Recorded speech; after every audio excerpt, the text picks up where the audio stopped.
9 jeunes ont été tués ce dimanche par des hommes armés non identifiés entre Diré et Goundam dans la région de Tombouctou.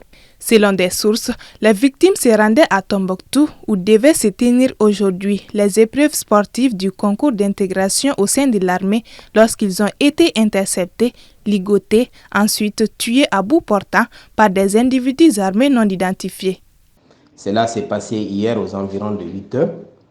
Voilà donc de jeunes qui quittaient Diré pour se rendre à Tombouctou en vue du recrutement dans les forces de défense et de sécurité.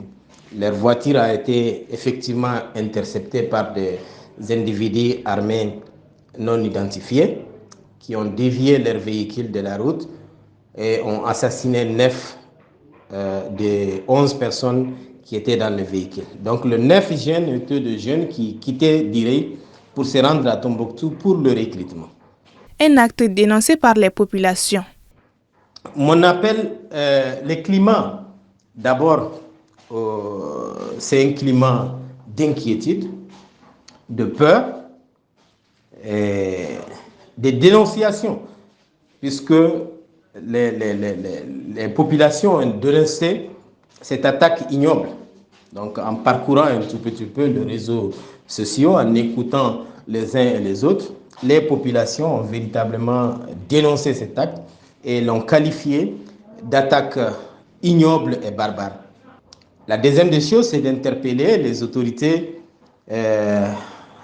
militaires à prendre des dispositions par rapport au cercle de Diré. Voilà, donc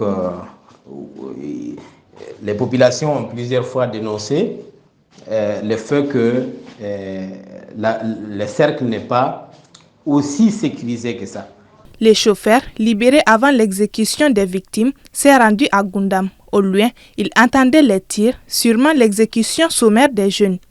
Sitôt informé, l'armée s'est rendue sur le lieu, mais les auteurs de ces crimes odieux avaient déjà disparu. Les corps ont été admis à l'hôpital de Diré où les parents ont pu les identifier. Cet acte survient près d'une semaine après l'attaque ciblant une position de l'armée et repoussée par les Famas dans la ville de Diré. Ce bilan devient le plus lourd que Diré n'ait jamais connu depuis l'attaque du bateau Tombouctou.